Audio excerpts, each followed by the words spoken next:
Bismillahirrahmanirrahim. Ustadz, di masjid di dekat rumah ada kuburan di bagian belakangnya. Kuburan tersebut baru saja ada sejak tahun lalu, yang merupakan kuburan imam di masjid kami. Kuburan tersebut sudah dipagari. Bagaimana hukumnya sholat di masjid ini, Ustadz? Ini dari kekeliruan ya yang tersebar di tengah masyarakat.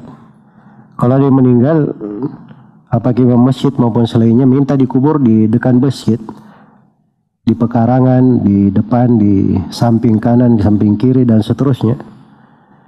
Itu adalah hal yang besar dalam agama. Pertama, karena kubur itu tempatnya bersama kaum mukminin. Orang itu dikubur bersama kaum mukminin.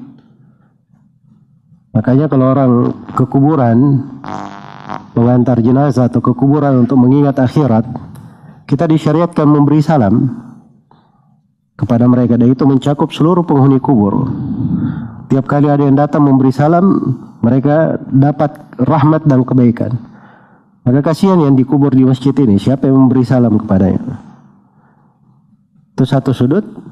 Kemudian sudut yang lain, banyak sahabat yang bangun masjid.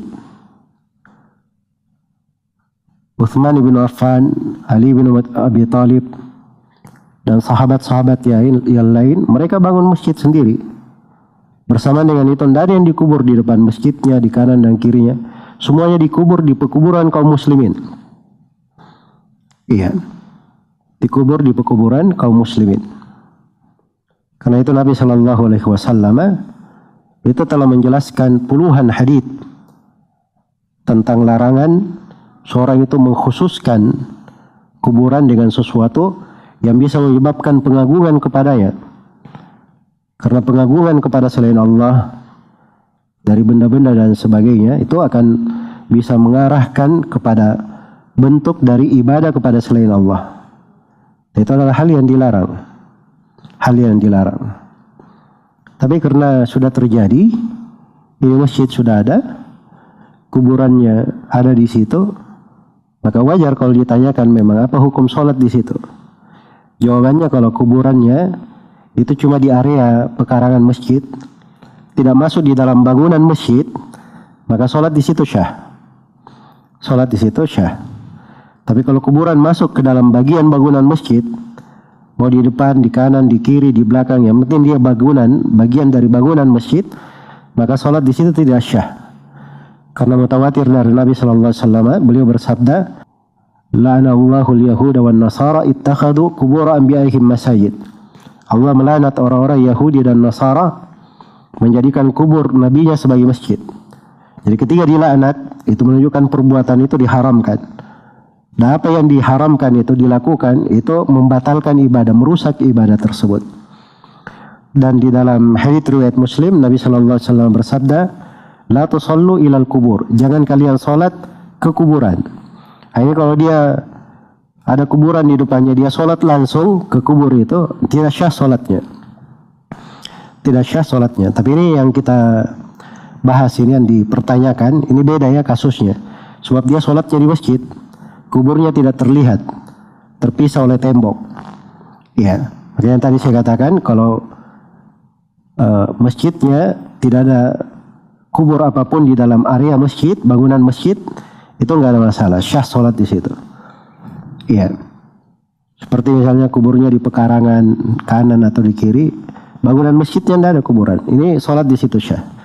Tapi kalau kuburnya di bangunan masjid, sholatnya tidak syah, harus dia ulangi, batal sholatnya, dan itu tidak diterima. Semoga Allah memberi taufik kepada semuanya. Ketika ingin merapatkan shaf untuk sholat berjamaah di masjid, dianjurkan kaki kita menyentuh kaki jamaah yang ada di samping kita. Ketika saya merapatkan kaki dengan kaki jamaah yang ada di samping saya, jamaah yang ada di samping saya ini menjauhkan sedikit kakinya. Dan apabila saya merapatkan lagi, dia menjauhkan lagi kakinya sedikit. Bagaimana saya menyikapi kejadian seperti ini, Ustadz? Yang seperti itu nggak perlu dia berlebihan terhadap orang. Itu merapatkan kaki seperti itu pendapat sebagian ulama. Sebagian ulama mengatakan yang penting tidak ada jarak lebar yang bisa masuk orang di situ. Kalau cuma jarak sedikit saja itu nggak ada masalah, tidak apa-apa. Ya kalau ada yang berpendapat seperti itu, nggak boleh kita paksakan dekatkan kaki kita ke orang. Ya, kalau kita ya lihat di samping kita dia merenggangkan sedikit, maka kewajiban kita itu hanya mendekat saja, tidak usah merapatkan, supaya kita tidak mengganggu orang juga. Dan itu pendapat pribadinya, mungkin dia pegang pendapat itu, nggak boleh kita paksakan pendapat kita ke orang lain. Semoga Allah memberi taufik kepada semuanya. Kapankah waktu disyariatkan untuk mengangkat tangan ketika berdoa, dan kapan pula tidak mengangkat tangan, Ustaz? Barakallahu fiik. Bismillahirrahmanirrahim. Alhamdulillahirabbil alamin. Wassalatu wassalamu alal mab'uutsi rahmatan lil alamin. Nabiyina Muhammad wa ala alihi wa sahbihi wa man tabi'ahum bi ihsanin ila yaumiddin. Amma ba'd. Ada tempat-tempat Nabi sallallahu alaihi wasallam memberi contoh mengangkat tangan saat berdoa. Seperti di salat istisqa. Itu jelas ada tuntunannya dari Nabi secara langsung. Ada tempat-tempat yang memang Nabi tidak memberi contoh mengangkat tangan di situ. Seperti dzikir di belakang sholat, doa yang diajarkan oleh Nabi di belakang sholat. Dari seluruh riwayat yang menerangkan bacaan dan doa itu tidak ada disebut mengangkat tangan. Seperti misalnya doa masuk WC, Nabi tidak pernah mengajarkan untuk mengangkat tangan. Maka itu jelas tidak mengangkat tangan. Iya. Maka secara umum doa itu pada posisi mengangkat tangannya itu ada keutamaan. Ada keutamaan. Sebab mengangkat tangan itu dari sebab doa dikabulkan.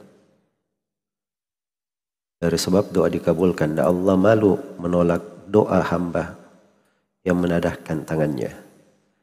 Tapi cari di tempat-tempat yang di situ memang ada keluasan. Boleh mengangkat tangan atau boleh tidak mengangkat tangan. Misalnya antara adzan dan qomat. Misalnya dalam melakukan perjalanan. Ya, dia boleh mengangkat tangan sambil dia berdoa. Baik. Adapun sebagian tempat terjadi silam pendapat di tengah para ulama. Seperti misalnya di kunut, apakah mengangkat tangan atau tidak. Hadits-hadits yang menjelaskan tentang mengangkat tangan itu ada kelemahan. Tapi bagi siapa yang ingin mengangkat tangan itu enggak ada masalah, diperbolehkan. Terkait dengan doa khatam Al-Quran. Apakah mengangkat tangan atau tidak kalau dia mengkhatamkan Al-Quran di dalam sholat tarawih.